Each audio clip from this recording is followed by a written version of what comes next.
স্থিতি ও গতি এই কথাটি আপেক্ষিক মানে সাপেক্ষে, এটা বোঝানোর জন্য আমরা নিলাম শিবম এবং শাগনিককে। যদিও আমি ডিসক্লেমার ইউজ করছি, লম্বা এবং ব্যাটে আমি ব্যবহার করব, যেটা সবার সামনে বলাটা আইনত ঠিক নয়, তবু আমি ক্ষমা চেয়ে নিচ্ছি, কারণ বোঝানোর সাপেক্ষে ছাত্রছাত্রীদের আমি ব্যবহার করছি। তো শিবম আর শাগনিকের যদি আমরা দেখি, তার মধ্যে লম্বাকে শাগনিক, ব্যাটেকে।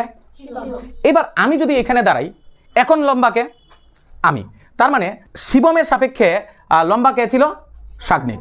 এখন আমরা তিনজনের সাপেক্ষে সবচেয়ে লম্বাকে আমি, তার মানে একই অবস্থানে থেকে শাগনিক একবার লম্বা ছিল, আবার সেম অবস্থানে থেকে শাগনিক এখন হয়ে গেল ব্যাটে। তার মানে লম্বা এবং ব্যাটে কথাটা কি সাপেক্ষে, কারোর কিছুর তুলনায়। তার মানে আমার সামনে যদি এখন অমিতাভ বচ্চন আসে, তাহলে কিন্তু আমি আবার ব্যাটে হয়ে যাব। তার মানে আমার লম্বাটাও চিরস্থায়ী নয়। এই ধরনের জিনিসকেই বলা হয় আপেক্ষিক, যেটা স্থিতি ও গতির ক্ষেত্রে আমরা ব্যবহার করতে পারি। যেরকম ধরো স্ট্যাচু অফ লিবার্টিকে যদি আমরা পৃথিবী থেকে পর্যবেক্ষণ করি, তাহলে দেখা যাবে সেটি স্থির আছে, কিন্তু অন্য কোনো স্যাটেলাইট থেকে যদি আমরা স্ট্যাচু